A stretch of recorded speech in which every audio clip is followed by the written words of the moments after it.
ఉండే ఫోటోలు కూడా పెట్టి వాడు క్రైమ్ చేయకమునిపే వాడిని వాచ్ చేసే పరిస్థితి పెట్టాలనుకున్నాం. ఇప్పుడు ఏమైంది, ఫ్రీ ఫర్ ఆల్ అయిపోయింది క్రైమ్. వాడు గంజాయి తాగేసి వస్తున్నాడు, కొడుతున్నాడు, మనం చూస్తున్నాం, మనం పట్టుకోలేకపోయాం. ఇవన్నీ ఉన్నాయి. I will tell you how to do it. నా ఎవరు ఇక్కడ ఉండే మీరు చూస్తున్నారా, ఎవరు చూస్తున్నా నాకు క్లారిటీ ఇవ్వండి. సురేష్ కూడా రమ్మనండి. ఓన్లీ డ్రోన్ సైన్ చూస్తా ఉంటే సీసీటీవీ కెమెరాలు ఎవరు చూస్తున్నారు? మీరేనా? You are come here. ఇద్దరు కూర్చోబెడితే అందుకే వీళ్ళకు మీకు ఐడియా ఉందా? ఎస్ సార్, నాకు ఐడియా ఉంది సార్. 14,770 కెమెరాస్ ఉన్నాయి సార్. ఏ రకమైనటువంటి కెమెరాలు దేనికి వాడుకోగలుగుతాం అనేది కూడా స్టాటిస్టిక్స్ అంతా ఉంది సార్. డేటా కూడా వస్తా ఉంది కదా? ఎస్ సార్, వస్తా ఉంది. మెయింటైన్ చేస్తున్నారు కదా? Yes sir. సో కనీసం రెడ్ లైట్ వైలేషన్ డిటెక్షన్ కి ప్రస్తుతానికి కూడా వాడుతూ ఉన్నారు. ఒకే దానికి కాదు, అన్నిటికీ ఉపయోగించుకోవచ్చు. ఉన్నాయి, డేటా వస్తా ఉంది. But it is not accessible to police. It is not use లో లేదు. That is the beauty of this previous government. 14,000 కెమెరాలు పెట్టి 14,000 కెమెరాల్లో డేటా వస్తా ఉంటే ఉపయోగించుకోలేదంటే నేను షార్ట్ టైంలో 2 months ఇవన్నీ ఇన్వెస్టిగేట్ మాట్లాడుతూ ఉంటే నాకు ఐడియాస్ వస్తున్నాయి. Where I started. చాలాసార్లు మీకు చెప్పాను, నేను స్టార్ట్ చేసినప్పుడు చాలా ఇనిషియేటివ్స్ ఉన్నాయి, అవన్నీ కూడా ఇంటిగ్రేట్ చేయండి అని. మటర్ దాన్ని ఎట్ చేయాలని చెప్తాను నేను మీకు. మీరు అన్నట్టు లేవని కాదు, ఉన్నాయి, దాన్ని ఉపయోగించుకోలేదు అంతే. క్యారియా అట్లనే అలార్మ్స్ అండ్ వార్నింగ్ సిస్టమ్ పెట్టాలని సార్. పెట్రోలింగ్ ఇంటెన్సిఫై చేయాలని, యాక్సెస్ కంట్రోల్, కమ్యూనిటీ ఎంగేజ్మెంట్ చేయాలని చెప్పి అనుకుంటున్నాము. అట్లే మెయిన్గా సార్ హ్యాబిచువల్ అఫెండర్స్ని సర్విలాన్స్ పెట్టాం. ఎందుకంటే చాలా అఫెన్సెస్ మళ్ళీ చేసేవాడు మళ్ళీ చేస్తూ ఉన్నాడు, అది చూడాలని. అలానే సెక్యూరిటీ ఆడిట్స్ హై రిస్క్ ఏరియాస్లో చేద్దామని. తర్వాత కొన్ని ఇంపార్టెంట్ ఏరియాస్లో వల్నరబుల్ ప్రాపర్టీస్ ఏమున్నాయని వాటిని ఐడెంటిఫై చేయడం, నైట్ పెట్రోలింగ్ స్ట్రెంగ్తన్ చేయడం, ఇవి చేయడం ద్వారా ప్రాపర్టీ క్రైమ్ కంట్రోల్ చేయాలనుకుంటున్నాం సార్. సైబర్ క్రైమ్ కూడా there is an increase of about 175%. This is of course because of the digital activity పెరిగినాక ఖచ్చితంగా క్రైమ్ పెరుగుతాం సార్. తర్వాత చాలామందికి వాట్సాప్లో కానీ, ఎస్ఎంఎస్లు కానీ, మెయిల్స్లో కానీ వచ్చి వాళ్ళు యూజ్ చేయడం. ఈ మధ్యకాలంలో ఫెడెక్స్ స్కామ్లు అయితేనేమి, తర్వాత మీ పార్సిల్ ఒకటి వచ్చింది అక్కడ ఉంది, అది బాంబే క్రైమ్ బ్రాంచ్ వాళ్ళు మాట్లాడతారని చెప్పి ఆ విధంగా చేయటం. అలా అయితే ఈ మధ్య ఎంపీడీఓ దృశ్యంలో కూడా సైబర్ టెర్రర్ చేయటం వల్ల అతను అదృశ్యమని చెప్పి తెలుస్తూ ఉన్నది.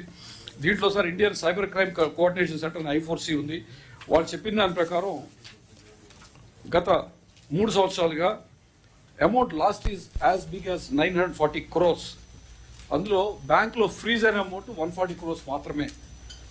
అందులో యాక్చువల్ విక్టిమ్స్ తిరిగి ఇవ్వగలిగింది 8 కోట్లు మాత్రమే ఇవ్వగలిగాం సార్. అంటే దిస్ షోస్ దట్ ఏదైనా ఒక ప్రాపర్టీ అఫెన్స్లో కనీసం మనం రికవరీ చేసి విక్టిమ్కి ఇవ్వగలుగుతున్నాము.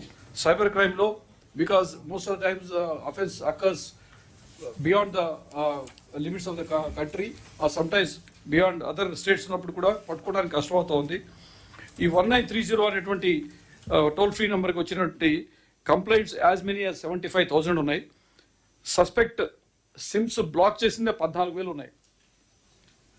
ఎఫ్ఐఆర్స్ 2,045 రిజిస్టర్ అయింది sir. This is extent of cyber crime.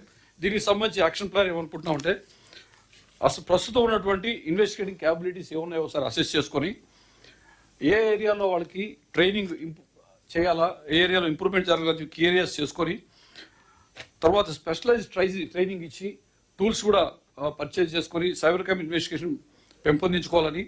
అదేవిధంగా ముఖ్యంగా చాలా ఇంపార్టెంట్ అంటే ఈ సైబర్ క్రైమ్లో మాత్రం అఫెన్స్ జరగకముందు ఆపటం అనేది చాలా ఇంపార్టెంట్. చాలామంది అమాయకులు బలైపోతూ ఉంటారు, లక్షలు కోట్లు అమౌంట్ వెళ్ళిపోతుంది. కాబట్టి చాలా విస్తృతంగా పబ్లిక్ అవేర్నెస్ క్యాంపెయిన్ చేపట్టవలసి ఉంది. దాని గురించి కూడా ఆలోచిస్తూ ఉన్నాము. ముఖ్యంగా ప్రైవేట్ టెక్ కంపెనీస్ని పార్ట్నర్షిప్ చేసుకొని, ఎందుకంటే మాకు ఎక్స్పర్టీస్ లేనట్లయితే ఇక్కడేమీ మోహడం లేకుండా బయట వాళ్ళ ఎక్స్పర్టీస్ తీసుకుందాం అని చెప్పి అనుకుంటా ఉన్నాము. అదేవిధంగా సైబర్ ఫారెన్సిక్ ల్యాబ్ ఫెసిలిటీస్ కూడా పెంపొందించుకోవాలనుకుంటా ఉన్నాం sir. Coming to the crime against women and children, I'm just giving the strategies which are meant for the district SPs and collectors, sir. I'm not going to the details of the statistics as such. So sexual assaults, rapes, crime against women and children ఎక్కువ వాటి వలన ఈ pending కేసులు అన్నిటి కూడా identify చేసుకొని review చేయటము, investigation fast track చేయటం, అదేవిధంగా తొందరగా ట్రయల్ అయ్యే విధంగా చూసుకోవాలని, అలానే ప్రతి పోలీస్ స్టేషన్లో కూడా విమెన్స్ హెల్ప్ డెస్క్ పెట్టుకోవాలని అనుకుంటా ఉన్నాము. ఇవన్నీ కూడా నెక్స్ట్ 100 డేస్లో చేయాలని ప్లాన్ చేస్తూ ఉన్నాము ప్రతి జిల్లాలో కూడా.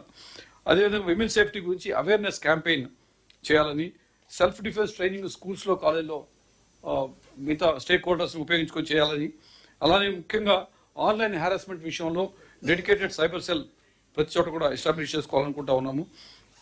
డయల్ 112కి సంబంధించినటువంటి వచ్చేటువంటి విమెన్ సేఫ్టీకి సంబంధించి దానికి కూడా బయట పబ్లిసిటీ ఇవ్వాలని, అదేవిధంగా సీసీటీవీ కవరేజ్ వల్నరబుల్ ఏరియాస్లో పెంచుకోవాలని చెప్పి అనుకుంటా ఉన్నాం సార్. ఇదే విషయంలో లాంగ్ టర్మ్లో ఏమనుకుంటామంటే ఏఐ బేస్డ్ సీసీటీవీ అనలిటిక్స్, అంటే సీసీటీవీలో మాకు వచ్చిన అనలిటిక్స్ని ఆర్టిఫిషియల్ ఇంటెలిజెన్స్ ద్వారా అది ఎలా ఉందని తెలుసుకొని రియల్ టైం థ్రెట్ డిటెక్షన్ తెలుసుకోవాలని, అదేవిధంగా emergency response GPS enabled app ఒకటి తయారు చేసుకొని, ఇంత ముందే ఉంది సార్ అది, దాన్ని మళ్ళీ యాక్టివేట్ చేసుకోవాలని చెప్పి అనుకుంటా ఉన్నాము. సైబర్ పెట్రోల్ యూనిట్ ఒకటి పెట్టుకొని ముఖ్యంగా సోషల్ మీడియాలో జరుగుతున్నటువంటి పొటెన్షియల్ ప్రిడేటర్స్ని ఐడెంటిఫై చేయడానికి, మానిటర్ చేయడానికి పెట్టాలని deploy GS mapping to identify high risk జోన్స్ని ఐడెంటిఫై చేయాలని చెప్పేసి VR based training virtual reality based training, body worn cameras కూడా బాగా డిప్లాయ్ చేసి ముఖ్యంగా with real time streaming capacity ఉన్నట్లయితే దాన్ని ఆ క్యాపబిలిటీస్ పెంపొందించుకోవాలనుకుంటా ఉన్నాం. This is a long term plan.